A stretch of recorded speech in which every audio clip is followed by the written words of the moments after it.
It's Monday, and Beyond the Gates is back. Gonna keep it short and sweet today, though, because honestly, wasn't feeling today's episode overall. And it's not just because Ashley and Andre were back, although that was a big part of it. That's still not working for me. The other thing not working for me today was Kat and Tomas. I still think that can be salvaged, but the acting from Tomas, Kat just can't get chemistry out of him. The two don't have chemistry, and right now I'm hoping that those two don't hook up and that she loses her virginity to him. That's probably where the show will go because it would be dramatic, I suppose. But I don't know. Not feeling it. Before we get there, let's first talk about the Kat and Eva confrontation coming out of last Friday. Eva got the best of Kat and was up one on her because she deleted the video from Kat's phone that recorded Eva going through files in Nicole's office. Today, Kat confronted Eva about that and pretty much let it be known that she set up a camera in the office to catch Eva in the act. Eva today just tried to tell Kat that she's had enough of Kat, but if, she wants to go toe to toe, she could bring it on, basically. Eva put out that challenge, but also sort of tried to make Kat feel bad, that telling Kat that she has everything and that this is the one thing she has going for her and Kat's trying to ruin it. Kat seemed a little down after that moment, but will that get Kat off of Eva's ass? We'll see. And if it does, it's probably just going to be momentarily. Now, after that, Kat met up with Chelsea, and what Chelsea didn't know is that, well, actually, before that, I guess that's when Kat and Tomas got into it because they were supposed to have a lunch date, but instead of talking about their lives or their feelings for each other, or Thomas focusing on Kat, Tomas was trying to get Kat or convince Kat to talk to Naomi and get Naomi to drop the charges against Bill's law firm. That upset Kat because she thought this was a date. Tomas said, they both are all about their jobs. He thought Kat would understand, but she didn't, and she stormed off.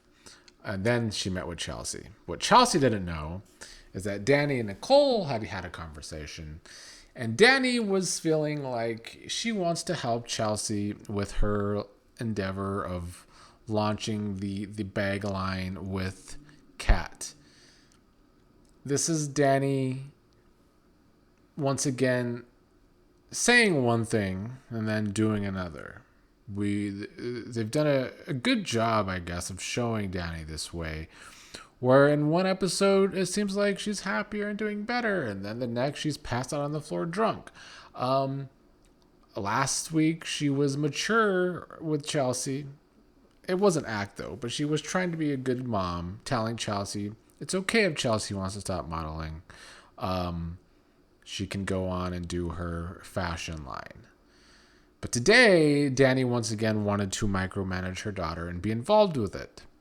So when Chelsea and Kat met up, and Kat complaining about Tomas, Dani went to her daughter and told Chelsea, she needs to model one more night, and it could be this big promotion for one of her bags. And Chelsea wasn't feeling it.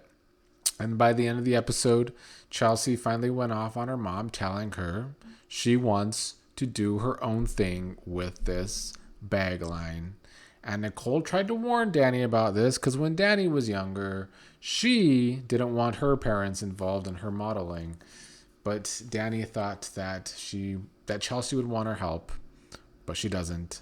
And now Dani once again is going to be left having nothing in her life, and that seems to be her problem with her drinking and everything. She has this hole in her life. Bill's no longer her husband. Her kids don't need her.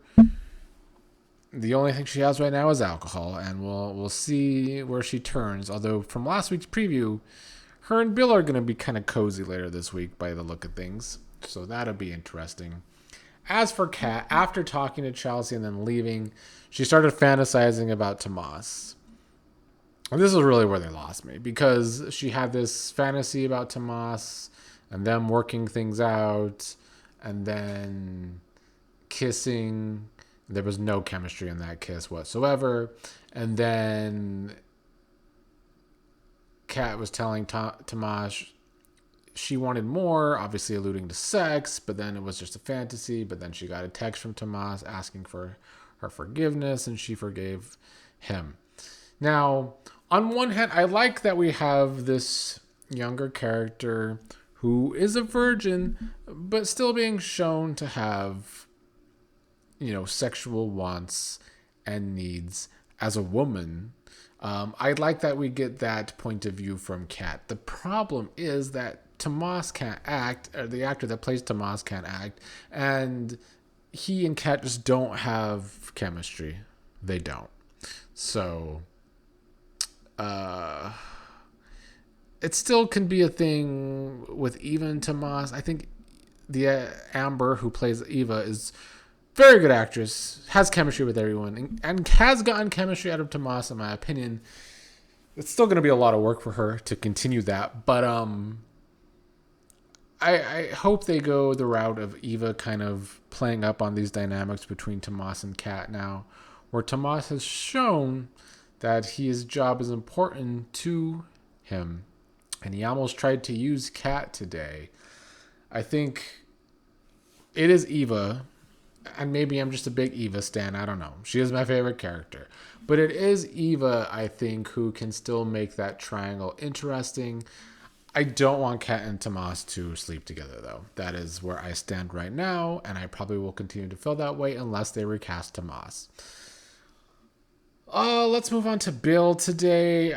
His side of things didn't really work for me either. He tried to trick the women that are suing his law firm to come and talk to him without Naomi being present, and then tried to talk them into a plea deal. I thought Bill and the women just looked stupid in that situation. They should have known better than to talk to Bill. And Bill seemed kind of desperate.